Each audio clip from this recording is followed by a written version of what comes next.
This is One on One.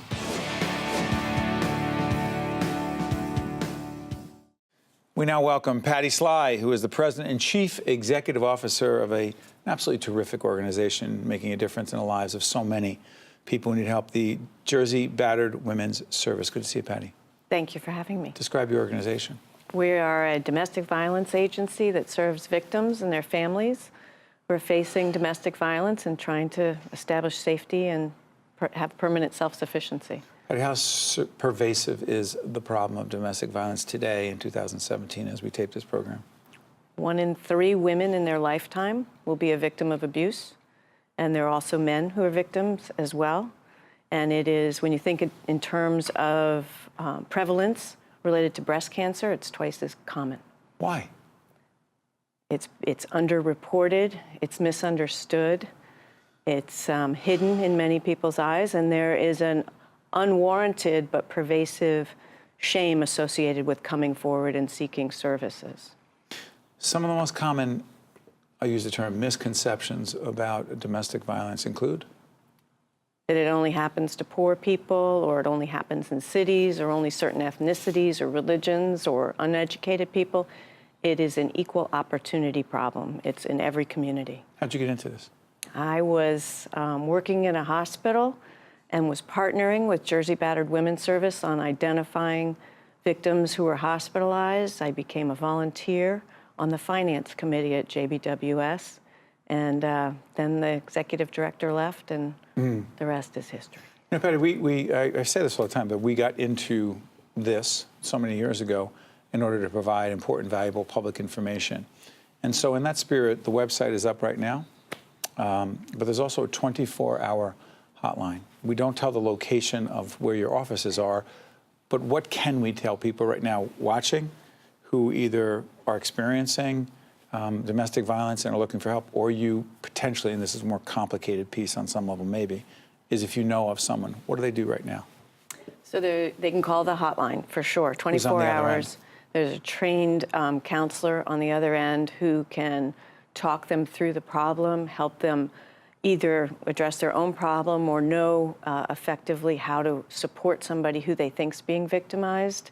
There's a mnemonic device that's on our website that's called Concern that helps people speak with a potential victim in a non-judgmental and supportive way, and that's often very helpful as well.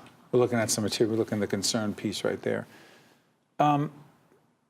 For those of us who have seen situations, or think we either see situations or think there might be a possibility of domestic violence and don't know what to do, what do you say to us? So the best thing you can do is express your concern in a confidential way to the potential victim. Tell them what you've observed that has caused that concern.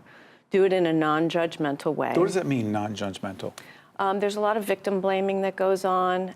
You should... how could you stay? How could you stay? That Why don't you help. just leave him? That doesn't help. It doesn't at all. Why not? Because they first of all, leaving the victim or leaving the abuser is one of the most dangerous times in a victim's life because the power and control that the abuser has over the victim is threatened, which means that the abuser is going to lash out potentially even to an even greater degree.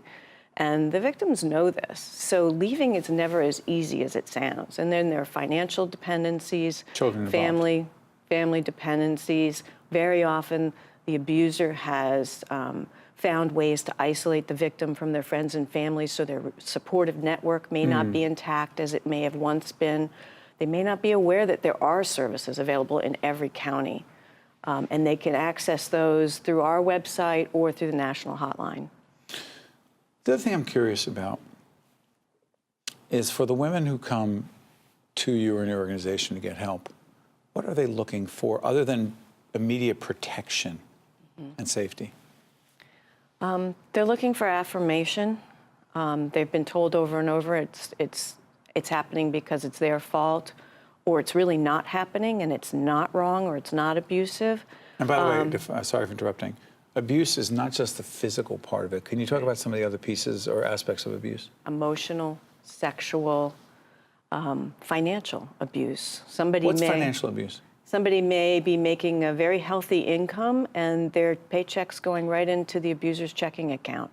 They get an allowance for groceries, they may get an allowance for hair and clothing, but they have no control over just the basic checking account and no knowledge of the bills. So starting out on your own, you have no nest egg that you can access, and you may not even know the fundamentals of household finance. So those are some of the skills that we teach to help somebody become Where's self-sufficient. your funding come from? Because that's always fascinating to me. Like, who cares about this subject?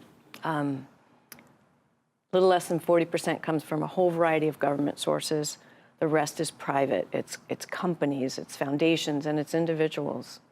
Like folks like ADP who brought us to you folks. ADP's been a long-term supporter of ours, more than 20 years, both in terms of leadership through our board and financial support. You also have a program, Patty, that helps the quote-unquote abuser. I don't understand that. Okay. What does that mean? So it's a counseling program that's designed after a nationally demonstrated curriculum, 26 weeks of group support and counseling services that's designed to hold the abuser accountable for their actions and give them a better understanding of the choices they face in their relationships. It takes 26 weeks for somebody to change what might be a lifelong pattern. But as they go forward, they're going to have other relationships. So anything we can do to moderate that behavior and have them understand it, that's very important in terms of future prevention. Final question. Someone out there right now, living in fear, doesn't know where to turn. You say what to them right now? You're not alone. Call a hotline. You can do it confidentially. Put it up right now, team. We'll help you, or we'll connect you to the resources in your community that can help you. There is a path to safety and self-sufficiency, and you deserve it. On behalf of everyone in the public television world and the partners at FiOS, our digital partners, we cannot thank you and your colleagues every day for what you're doing and making differences and helping those who often feel there is no one there. So thank you. Your team has been doing this for a long time, I know. 40 years. Thank you very much. Thanks for having us. Our pleasure. Patty Sly is the President and Chief Executive Officer of Jersey Battered Women's Service. We'll be right back. Thank you. Thank you. Appreciate that. One-on-One with Steve Adubato has been a production of the Caucus Educational Corporation, celebrating over 25 years of broadcast excellence. Funding for this edition of One-on-One with Steve Adubato has been provided by ADP, Partners for Health Foundation, the Healthcare Foundation of New Jersey, New Jersey Sharing Network, Holy Name Medical Center in Teaneck, New Jersey, Kessler Foundation, and by the law firm of Gibbons, P.C. Transportation provided by Airbrook Limousine, serving the metropolitan New York, New Jersey area. One-on-One with Steve Adubato has been produced in partnership with TriStar Studios.